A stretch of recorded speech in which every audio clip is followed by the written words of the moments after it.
வாக்காளர் பெருமக்களுக்கு அன்பு வணக்கம். இன்னைக்கு வீடியோல பாத்தீங்கன்னா ரெகுலரா ஒரு 2 கண்டென்ட்ல 3 சொல்லுவேன். ஆனா இன்னைக்கு ஏகப்பட்டது இருக்குங்க. அத்தனையுமே இந்த சமயத்துல தேவையான ஒண்ணுதான். விஷயம் பாத்தீங்கன்னா, நான் ராயல் சொல்லிட்டு வந்து நான் தம்ப்நெயில்ல சொன்ன மாதிரி ராயல் சொல்லிட்டு ஃபார் நம்ம தமிழக வெற்றி கழகத்தோட தொண்டர்களுக்கு, அதுக்கும் சங்கீதா விஜய் அவர்களோட டைவர்ஸ்க்கும் அப்படின்னு லிங்க் பண்ணாதீங்க. அது வேற இது வேற. எதுக்கு ராயல் செல்ட்டுங்கிறது தனியா இருக்குது. அதே மாதிரி சங்கீதா விஜய் அவர்களோட அந்த டைவர்ஸ் விஷயம் வச்சு என்னென்ன பிளே பண்ணலாம் அப்படின்னு சொல்லிட்டு எல்லாரும் பிளான் பண்ணி அப்படியே கேமரா வச்சு பார்த்துட்டு இருந்தாங்க. அத்தனை கேமராவையும் அப்படியே க்ளோஸ் பண்ணிட்டு எடுத்துட்டு போயிட்டாங்க. அதனோட இது அவங்களோட 26 வருட அந்த தாம்பத்திய உறவுங்கிறது இன்னைக்கு ப்ரூவ் பண்ணிருக்குங்க. அதை பத்தி சில டீடைல்ஸ் உங்ககிட்ட ஷேர் பண்றேன். அதுக்கப்புறம் பாத்தீங்கன்னா, அண்ணாமலை அவர்கள் வந்து செல்வ பெருந்தகை அவர்களை பார்த்து ஒரு விஷயத்தை சொல்லிக்கிறாங்க. என்னங்க ஸ்கூல் பையன் மாதிரி நான் வரமாட்டேன், இன்னைக்கு ஸ்கூலுக்கு போகணும், ஐயோ நான் எப்படி போவேன் அப்படின்னு சொல்லிட்டு நீங்க ஏதோ ஒரு நொண்டி சாக்கு சொல்றதுக்கு வந்து ஐடி டிபார்ட்மெண்டா கிடைச்சது, ஐ மீன் வருமான வரித்துறையா உங்களுக்கு கிடைச்சது அப்படின்னு சொல்லிட்டு, சரி ரைட், இவர் தான் அப்படின்னா மாண்புமிகு முதலமைச்சர் மு க ஸ்டாலின் ஐயாவையும் இவர் சொன்னதை எடுத்து வச்சு கண்டனம் தெரிவிச்சிருக்காங்க. என்ன ஏது அண்ணாமலை அவர்கள் என்ன சொன்னாரு, செல்வ பெருந்தகைகள் அப்படி என்ன செஞ்சுட்டாரு, வருமான வரித்துறை வந்து இங்க என்ன பண்ணிச்சு அப்படிங்கிற டீடைல்ஸும் இதுக்குள்ள பார்ப்போம். அதுக்கு அடுத்து பாத்தீங்கன்னா ஒரு கண்டனத்தை தெரிவிச்சுக்கிறேன். ஏன்னா லியோனி ஐயாவுக்கு ஒரு விஷயத்தை பண்ணிருக்கீங்க. அவர் வந்து திராவிட முன்னேற்ற கழகத்தை சேர்ந்தவராக இருந்தாலும் சரி, இல்ல எந்த கட்சியா இருந்தாலும் சரி, ஆனா அவருக்கு நடந்த சம்பவம் யாருக்கும் நடக்கக்கூடாது. அது கண்டனம் தெரிஞ்சு என்ன சம்பவம் அப்படிங்கறத டீட்டெயிலா பார்ப்போம். அதுக்கு அடுத்தது பாத்தீங்கன்னா நம்மளோட ராகுல் காந்தி ஐயா, ராகுல் காந்தி அவர்கள் என்ன சொல்றாரு, ஒரு விஷயத்த சொல்றாருங்க. நம்ம பிரேமலதா விஜயகாந்த் அண்ணியார் இருக்காங்க இல்லையா, அவங்க திராவிட முன்னேற்ற கழகத்தை மேடையில் இருந்துகிட்டே ஒரு விஷயத்த செஞ்சு விட்டு போயிட்டாங்க சைலண்டா. அதுதான் இன்ன வரைக்குமே அந்த துரந்தர் மூவி வச்சு அப்படியே ஸ்வைன்னு ஏதோ அவங்க ஓட்டிட்டு இருக்காங்க. நமக்கு அது வேணாம். ஆனா அவங்க எப்படி அந்த மேடையில சொன்னாங்களோ அதே மாதிரி இன்னைக்கு ராகுல் காந்தி அவர்களும் திராவிட முன்னேற்ற கழகத்துக்கு ஒரு விஷயத்தை செஞ்சுட்டு போயிட்டாங்க. நாளைக்கு பாருங்களேன், இந்த வீடியோ வரும்போதெல்லாம் நிறைய மீம்ஸ் அது என்ன ஏது அப்படின்னு சொல்லிட்டு டீட்டெயிலா பார்ப்போம். அதுக்கு முன்னாடி நம்ம எப்பயும் ரெக்வஸ்ட் பண்ணது subscribe button bell icon click பண்ணுங்க. நம்ம போடுற வீடியோ நோட்டிபிகேஷன் உங்க மொபைலுக்கு வரும். அதே சமயத்துல லைக்கும் ஷேரும் கொடுத்தீங்கன்னா நீங்க பார்த்த உணவு மற்றவங்களும் அதே உணர்வை பெறுவார்கள் அப்படின்னு சொல்லிட்டு விஷயத்துக்குள்ள போயிடலாம். எந்த விஷயத்தை போய் எடுக்கிறது, நிறைய 6 விஷயம் இருக்குது. 6 விஷயம் சீக்கிரமா முடிச்சிடறேங்க. ஓகே, விஷயம் பாத்தீங்கன்னா, நான் ராயல் சொல்லிட்டுன்னு சொன்னேன் இல்லையா, அதாவது 234 தொகுதியிலையும் நம்ம தமிழக வெற்றி கழகத்தோட தொண்டர்கள் வந்து இருந்தாங்க. அதுல ஒரே ஒரு தொகுதி மட்டும்தான் கல்பிரிட்டு விடு, நம்ம அதை பத்தி பேச வேண்டாம், விடுங்க நண்பர்களே, அது வேணாம். ஆனா 233 தொகுதியிலையும் நிக்க வச்சாங்க இல்லையா, அத்தனை பேருத்துக்குமே உண்மையிலுமே ராயல் சொல்லிவிட்டுங்க. ஏன் அப்படின்னா, எவ்வளவோ மிரட்டல்கள், எவ்வளவோ கொலை மிரட்டல்களும் இல்ல, சாதாரண மிரட்டல்கள், சாதாரண மிரட்டலே இதுதான். என்னென்ன மிரட்டல்களை அவங்களுக்கு விடுத்திருப்பாங்க. சரி ரைட்டு, மிரட்டலை விட்டு, மிரட்டல்னா இப்ப வீடியோ எல்லாம் எடுத்து வச்சிடறாங்கப்பா அப்படின்ட்டு பணம் கொடுத்து அடிச்சிருக்கள் நம்ம 200, அதாவது தமிழக வெற்றி கழகத்தின் அந்த வேட்பாளர்கள் எல்லாம் பாத்தீங்கன்னா ரொம்ப பெரிய கோடீஸ்வரம்லாம் கிடையாது. 1 லட்சத்தை பார்த்தாவே அவங்க வந்து 1 லட்சம் அப்படிங்கிறா, இன்னும் எவ்வளவு பணம் பேரம் பேசிப்பாங்க, கிட்டத்தட்ட 50 லட்சம், 1 கோடி, இது மாதிரி எல்லாம் பேசியிருக்க வாய்ப்புகள் நிறைய இருக்கு. செய்திகள்லாம் நம்ம உண்மை தெரியாம பேசக்கூடாது. ஆனா இருந்தாலும் இதெல்லாம் வாய்ப்புகள் நிறைய இருக்கு. அப்படி இருந்தும் தைரியமா தளபதி விஜய் அவர்கள் தான் எங்களோட சொத்து, எங்க சொத்தை தாண்டி உங்களோட சொத்து எதுக்குயா அப்படிங்கிற மாதிரி அவங்க வேட்பாளர் நான் தளபதியோட தொண்டன் அப்படின்னு சொல்லிட்டு இன்ன வரைக்கும் களத்தில் நின்று போராடிக்கிட்டு இருக்காங்க. இன்னும் 1 நாள் 2 நாள் தான் இருக்குது, 2 நாள் இருக்கு எலெக்ஷனுக்கு. அது வரைக்கும் தாக்கு பிடித்து விட்டார்கள். அதுவே தமிழக வெற்றி கழகத்துக்கு பெரும் வெற்றி. ஏன்னா தமிழக வெற்றி கழகத்தான் பெருங்குடைச்சலா இருக்குது எல்லா கட்சிகளுக்குமே. அவங்களை விலை கொடுத்து வாங்கிடலாம்னு சொல்லிட்டு அதாவது மணப்பால் குடிச்சாங்கன்னு சொன்னாங்க இல்லையா, அது மாதிரி மணப்பால் குடிச்சவங்களுக்கு அத்தனை பேருக்குமே க்ளோஸ், கத்தம் வரமாட்டாங்க ஐயா. அவங்க வந்து அந்த அன்பால் பாசத்தால் பிணைக்கப்பட்ட சக்தி. அந்த சக்தியை நீங்க அப்படியே பிடிச்சி எடுக்கணும்னா ஒண்ணு தளபதி அப்படியே வந்தாதான், தளபதி கூட வந்தாதான் நீங்க வந்து எடுத்துட்டு போக முடியும். அதாவது இந்த சொன்னாங்க ரத்தமும் சதையும் மாதிரி யாரு சொன்னது, நம்ம தமிழக வெற்றியின் தலைவர் விஜய் அவர்கள் சொன்னது.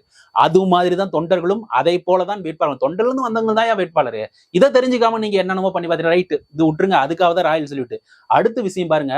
26 வருட அதாவது இந்த கல்யாண பந்தத்தை நீங்க அவ்வளவு சீக்கிரத்துல எடை போட்டு இன்னைக்கு வந்து டைவர்ஸ் வருது, அப்படியே கேமரா கொண்டு போய் வச்சிட்டீங்க. உங்களுடைய சார்ந்த என்னென்ன டிவி எல்லாமே லைவ்ல போடுறதுக்கு தயாரா இருந்தும் இன்னைக்கு பாத்தீங்களா, அதுதாங்க ஒருவனுக்கு ஒருத்தி, அதாவது தன்னை நம்பி வந்தவளை எப்பொழுதும் கைவிட மாட்டாரா அப்படிங்கிற ஒரு விஷயத்தை இன்னைக்கு ப்ரூவ் பண்ணிருக்காங்க. அதை வந்து அவருக்கும் விருப்பம் இல்லை இந்த டைவர்ஸ் கொடுக்கறது, அவங்களா விருப்பப்பட்ட, யாரு சங்கீதா அவர்கள் விருப்பப்பட்டதா செய்திகள் வந்துட்டு இருக்கு. அது எந்த அளவுக்கு உண்மைன்னு தெரியல.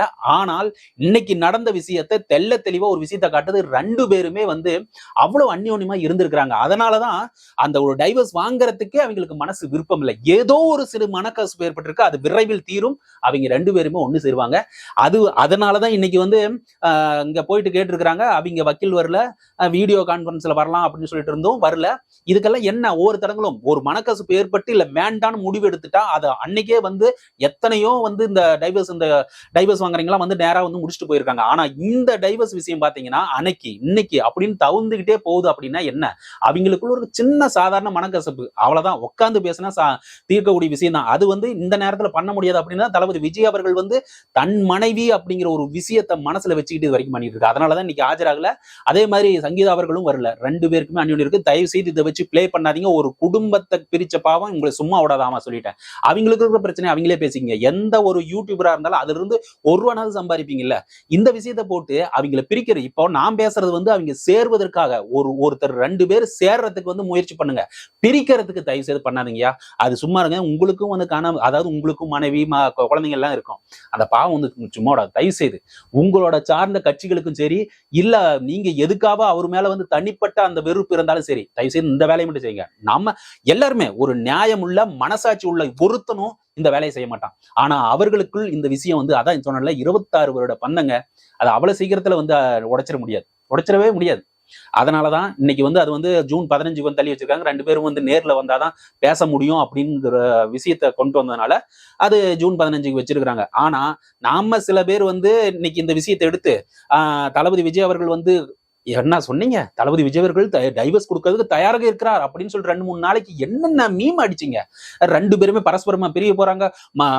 விஜய்க்கு வந்து ஒரு மனசாட்சி இல்லாத மிருகம், மனசாட்சியே கிடையாது. அது ஒரு மிருகம். ஒரு பெண் அப்படி அனாதையா தவிக்கி விட்டு போயிட்டார். இன்னைக்கு மட்டும் அது நடந்து இருந்தா என்னென்ன கட்டுக்கதையை நீங்க அவுத்து விட்டுருப்பீங்க. தெரியுதா? அப்போ ஒரு பாசங்கிறது வந்து அந்த அந்யோன்யமான விஷயம் தாங்க. ரைட், இதை வந்து சொல்லிட்டேன். இதுக்கு மேல வந்து நீங்க பரப்புறதும் பரப்பாம இருக்கிறது உங்க இஷ்டம். தயவு செய்து சேர்க்க ட்ரை பண்ணுங்க, அவ்வளவுதான் சொல்றேன். அடுத்த விஷயம் வந்து நம்ம ராகுல் காந்தி அவர்கள் வந்து ஆமாங்க, ராகுல் காந்தி அவர்கள் சொல்றதுக்கு முன்னாடி முக்கியமான விஷயத்தை நம்ம சொல்லி ஆகணும். அண்ணாமலை அவர்கள் என்ன சொல்லியிருக்காருன்னா, ஸ்கூல் பையன் மாதிரி ஒரு ஸ்கூலுக்கு போனோம்னா அந்த பையன் அடம் பிடிச்சிட்டு வீட்லயே உட்காந்துருப்பான். ஐயோ இன்னைக்கு என்ன பண்ணலாம், உடம்பு சரியில்லை, காய்ச்சல் அடிக்குது, இன்னைக்கு ஸ்கூலுக்கு போறதுக்கு அப்பா அம்மா கிட்ட சொல்லிடலாம், காய்ச்சல் அடிக்குது, நான் ஸ்கூலுக்கு போக மாட்டேன் அப்படின்ட்டு. இன்னைக்கு செல்வ பெருந்தகை அவர்கள் எப்படி அந்த குழந்தை சொல்லுமோ நான் போக மாட்டேன் அப்படின்னு சாக்கு சொல்லிட்டு உள்ள போய் படுத்துக்கும். அப்ப யாரும் எதையும் கேட்க மாட்டாங்களா? அது மாதிரி செல்வ பெருந்தகை அவர்கள் வந்து இன்னைக்கு வந்து காங்கிரஸ் கூட்டத்துக்கு போய் கலந்துக்கணும், பரப்புரை மேற்கொள்ளணும். ஆனா இன்னைக்கு போகல. அதுக்கு ஒரு காரணமும் இருக்குதுங்க. சிறப்பா அண்ணாமலை அவர்களே எடுத்து சொல்லிட்டாரு.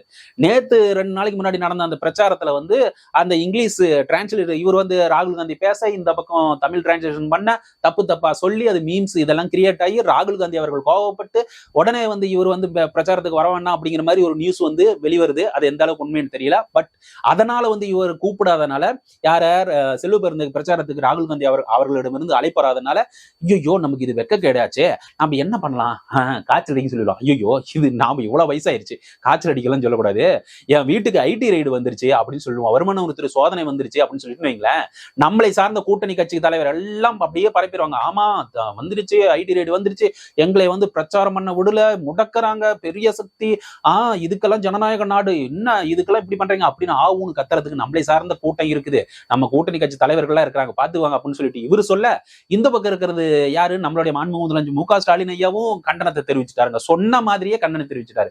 ஆனா அதுக்கப்புறம் பாத்தீங்கன்னா தேர்தல் வருமான வரித்துறை அவங்ககிட்ட வந்து வந்திருக்கு, நாங்க அங்கேயும் யாருக்கிட்டையும் போயிட்டு நம்ம இது மாதிரி ஒரு ரைடு நடத்தல, சோதனை நடத்தல அப்படின்னு சொல்லிட்டாங்க. சொன்ன உடனே அண்ணாமலை அவர்களுக்கு சொல்லவா வேணும், சும்மா பிடிச்சி காட்டுன்னு காட்டி விட்டாரு அண்ணாமலை அவர்கள். என்னங்க சின்ன பையன் மாதிரி இப்படி எல்லாம் காரணத்தை சொல்லிட்டு இருக்கிறீங்க, அவங்க கூப்பிடல, நீங்க சரியா சொல்லல, இது ஒரு காரணத்தை வச்சுக்கிட்டு அவங்களுக்கு ஏற்கனவே வந்து திராவிட முன்னேற்ற கழகத்துக்கும் காங்கிரஸுக்கும் இவ்வளவு பொருந்தானுதா இருக்குது, இவங்க யாரு எந்தெந்த பிரச்சாரத்துக்கு அவங்க கூட்டணிக்கு நான் ஏன் பிரச்சாரம் பண்ணணும் அப்படிங்கிற மாதிரி எல்லாம் அவங்களுக்குள்ளேயே பிரச்சனை நடந்துக்கு. காங்கிரஸ்ல இருந்து ஒருத்தர் போய் திராவிட முன்னேற்ற கழக வேட்பாளர்கள் எப்படி இவங்களுக்கு ஏன் பிரச்சாரம் பண்ணணும், நமக்கே சீட்டு கம்மி இல்ல அப்படின்னு சொல்லிட்டு ஒரு மனஸ்தாபத்தில் இருக்கிறதாவும் ஒரு செய்தி உலா வருது. சோ இதனாலதான் ஏதாவது ஒரு சாக்கு சொல்லி நம்ம வந்து அந்த பிரச்சாரத்துக்கு போகாம நின்னுக்கலாம் அப்படிங்கிற மாதிரி அவர் காட்டுன்னு காட்டி விட்டாரு அண்ணாமலை அவர்கள். இதெல்லாம் சிரிப்பா இல்ல? சரி ரைட்டுங்க. இப்படி இது ஒரு பக்கம் இருந்து நான் ஒரு கண்டனத்தை சொல்றேன்னு சொன்னேன் இல்லையா? கண்டனம் என்னன்னா, நம்ம லியோனி கேள்விப்பட்டிருப்பீங்களே, பட்டிமன்ற பேச்சாளர் லியோனி அவர்கள் வந்து ஒரு பரப்புரை பண்ணிக்கிட்டு இருக்கும்போது கூட்டத்துல கீழே இருந்து ஒரு சோடா பாட்டில் தூக்கி வச்சிருக்காங்க. தயவு செய்து இது எந்த கட்சியா இருந்தாலும் அவர் ஒரு உயிர், அவர் ஒரு மனுஷன், நம்மள போல மனுஷன். உங்களுக்கு அந்த அளவுக்கு உங்களுக்கு யார் தைரியம் கொடுத்து கருத்துக்களா மோது? நான் தான் சொல்றேன்ல, நமக்கு வந்து நிறைய கட்சிகள் பிடிக்காது, நிறைய கட்சிகள் பிடிக்கும். நமக்கு நிறைய கட்சிகள் பிடிக்கும் பிடிக்காது. அதை தாண்டி மக்கள் நலனுக்கு எதிராக இருக்கிற கட்சிகள் நமக்கு வந்து எதிரானது. அவ்வளவுதான் மேட்ரு. அரசியல் பண்றவங்க சேனலோட முக்கிய சிம்பிள் கான்செப்ட், மக்களுக்கு எதிராக இருக்கிற எந்த கட்சியா இருந்தாலும் நமக்கு எதிரானது. அப்படிப்பட்ட சூழ்நிலையில ஒரு மனுஷனுக்கு தீங்கு விளைக்கும் போது நான் பேசாத இருப்போமா? அது எந்த கட்சியா வேணாலும் இருக்கட்டும். லியோனி அவர்கள் வந்து எவ்வளவு வயசு, அவர் இங்கிருந்து பாட்டில் தூக்கி எறியறீங்கன்னா அவர் என்ன வார்த்தைகளை வேணாலும் பேசிட்டோம், கீழே இருந்து நீங்க பதில் சொல்லுங்க. இல்ல முடிஞ்சா நீங்க ஒரு யூடியூப் ஆரம்பிச்சோ இல்ல வாட்ஸ்அப்லயோ உங்களோட கருத்துக்களை எடுத்து சொல்லுங்க. அது என்ன ஆயுதத்தை பயன்படுத்துறது? ஒரு பாட்டில் எடுத்து அவர் இங்க பட்டிருந்தா இல்ல இங்க பட்டிருந்தா, உங்க அப்பா வயசு, அவர் சின்ன பையன் தூக்கி இருந்தா உங்க அப்பா வயசு, இல்ல நடுத்தர வயசு இது பண்ணி இருந்தா பெரியப்பா சித்தப்பா, இது மாதிரி ஏதோ ஒரு உறவு முறையில வச்சு பாத்தீங்கன்னா நீங்க எறிவீங்களா? யோசிச்சு பாருங்க. இது எவ்வளவு பெரிய தவறு. தயவு செய்து இது மாதிரி செயல்களை வந்து அவாய்ட் பண்ணணும் அப்படிங்கறத நம்ம கருத்து. அதுக்கு அடுத்தது பாத்தீங்கன்னா வேற ஒண்ணும் இல்லைங்க, ராகுல் காந்தி அவர்களே தான். ராகுல் காந்தி அவர்கள் இப்போ ஒரு போன வாரத்துல வந்து நம்மளுடைய அந்நியார், தேசிய முற்போக்கு திராவிட கழகத்தோட பொதுச்செயலாளர் அந்நியார் அவர்கள் வந்து என்ன சொன்னாங்கன்னா, இப்படி வந்து ஒண்ணும் நடக்கலைங்க. அதாவது அங்க ஸ்டாலின் ஐயா, கமல்ஹாசன் அவர்கள் எல்லாருமே வந்து உட்காந்துருக்காங்க. அந்த டைம்ல தமிழ்நாட்டுல ஒரே ஒரு பிரச்சனை தாங்க, ஜஸ்ட் லைக் தட், சிம்பிளா ஒரே ஒரு இந்த பாலியல் பலாத்காரம் தான் நடந்துகிட்டு இருக்கு. அது மட்டும் சால்வ் பண்ணிட்டா ஒன்றும் பிரச்சனை இல்லைங்க. அண்ணன் மேல குறை சொல்றதுன்னா இந்த பாலியல் பலாத்காரம் மட்டும்தான், இந்த கஞ்சா கிஞ்சா இதெல்லாம் போயிட்டு இருக்குது. இவ்வளவுதாங்க. இதை போய் என்னன்னு சொல்லிட்டு பேசிட்டு இருக்கீங்க அப்படின்னு சொல்லிட்டு போயிட்டாங்க சிம்பிளா. அதுதான் பேசுபொருளானது. அங்கேயே இருந்துகிட்டு அதே கட்சியில இருந்துகிட்டு இந்த வேலையை செய்யறது எவ்வளவு பெரிய ஒரு விஷயம். அது ஒரு தைரியம் வேணும், ஒரு கட்ஸ் வேணுங்க. உண்மையில சொல்றேன். அதே மாதிரி இன்னைக்கு வந்து ராகுல் காந்தி அவர்கள் மேடை பிரச்சாரத்துல பண்ணிட்டு இருக்கும் போது ஒரு விஷயத்த சொன்னாங்க. அண்ணா திராவிட முன்னேற்ற கழகம் வந்து தமிழகத்தின் வளர்ச்சிக்கு பெரும் பங்காற்றியது அப்படின்னு சொல்லிட்டு போட்டு உடைச்சு விட்டார். எதுக்கு நீங்க பரப்புரைக்கு போயிருக்கிறீங்க? காங்கிரஸ் இதுக்கு பரப்புரைக்கு போயிருக்கிறீங்க. நம்ம யாரு நம்மளோட திராவிட முன்னேற்ற கழகத்து கூட்டணிக்கு இவ்வளவு விஷயங்கள் நீங்க பண்ணிக்கிட்டு இருக்கும் போது நீங்க யாருக்கு தவறி கூட வந்து அந்த கட்சியை பத்தி ஒரு பாராட்டிடக்கூடாது. இதுதான் வந்து ஒரு கட்சியோட தர்மம். பாராட்டணுமா இருந்தா வஞ்ச புகழ்ச்சியா இருக்கணும். ஆனா இந்த வார்த்தையை எடுத்து சொல்லிட்டீங்க. ஆனா இதை தான் எடுத்து வச்சுட்டு பேசிட்டு இருக்காங்க. ஆனா இதுல இன்னொரு விஷயமும் இருக்குது, அதையும் நம்ம மறந்துடக்கூடாது. என்ன சொல்றாங்கன்னா, அண்ணா திராவிட முன்னேற்ற கழகம் தமிழகத்தின் வளர்ச்சிக்கு பெருங்காறு இருக்கு. இங்க இருக்கிற தலைவர்கள் எல்லாருமே, அதாவது இப்ப இருக்கிற அண்ணா திராவிட முன்னேற்ற கழகம் பெரிய தலைவர்கள் எல்லாமே வந்து தமிழக வளர்ச்சிக்கு பெரும்பங்காற்றியவர்கள் தான். அதுல எந்த மாற்று கருத்தும் கிடையாது அப்படின்னு சொன்னது மட்டும் கட் பண்ணி எடுத்து போட்டாங்க. அது அவங்களுக்கு தகுந்த மாதிரி போட்டுறாங்க. ஆனா அதுக்கு அடுத்து ஒண்ணு சொன்னாங்களா, ஆனா இப்ப இருக்கிற அண்ணா திராவிட முன்னேற்ற கழகம் ஒரு கூட்டணியில் இருக்குது. இப்ப இருக்கிற கூட்டணியில் இருக்கிற அந்த அண்ணா திராவிட முன்னேற்ற கழக தலைவர்கள் எவ்வளவு இது அப்படின்னு சொல்லிட்டு அந்த 2வது போர்ஷன் விட்டாங்க. இருந்தாலும் அவர் சொன்ன அந்த வார்த்தை, அந்த வளர்ச்சி அப்படின்னு வந்து ஒத்துக்கிறாங்கல்ல, அண்ணா திராவிட முன்னேற்ற கழகத்திலிருந்தும் வளர்ச்சி வந்து இருக்குது அப்படிங்கிற ஒரு விஷயத்தை அவர் எடுத்து சொல்லிடுறாங்க. அது மக்கள் எல்லாமே கேட்டுட்டு தான் இருந்திருக்கிறாங்க. அப்போ அண்ணா திராவிட முன்னேற்ற கழகம் மக்களுக்கு தமிழுக்கு இது பண்ணிடுறாங்க. ஏங்க, ஒரு 50-60 வருஷமா இருந்திருக்கிறோம், 70 வருஷமா ஆட்சி பண்ணிருக்குது திமுக அதிமுகவும், கொஞ்சம் கூடவா நல்லது பண்ணிருக்காது?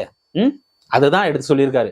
ஆக மொத்தம் ஒரு நல்ல விஷயத்தை ஏத்துக்கிற அந்த பக்கம் வந்து ராகுல் காந்தி அவர்களுக்கு இருக்குதுன்னு சொல்லிட்டு இந்த வீடியோ தவிர முடிச்சுக்கிறேன். மறக்காம இது வரைக்கும் வீடியோ பாத்தீங்கன்னா லைக்கும் ஷேரும் கொடுத்தீங்க. இது வரைக்கும் பார்த்த உணர்வுகள் மற்றவங்களும் அதே உணர்வை பெறுவார்கள். சப்ஸ்கிரைப் பட்டன் பெல் ஐக்கனை கிளிக் பண்ணி நம்ம போடுற வீடியோ நோட்டிபிகேஷனா உங்க மொபைலுக்கு வரும்னு சொல்லிட்டு விடைபெறுகிறேன். நன்றி, வணக்கம்.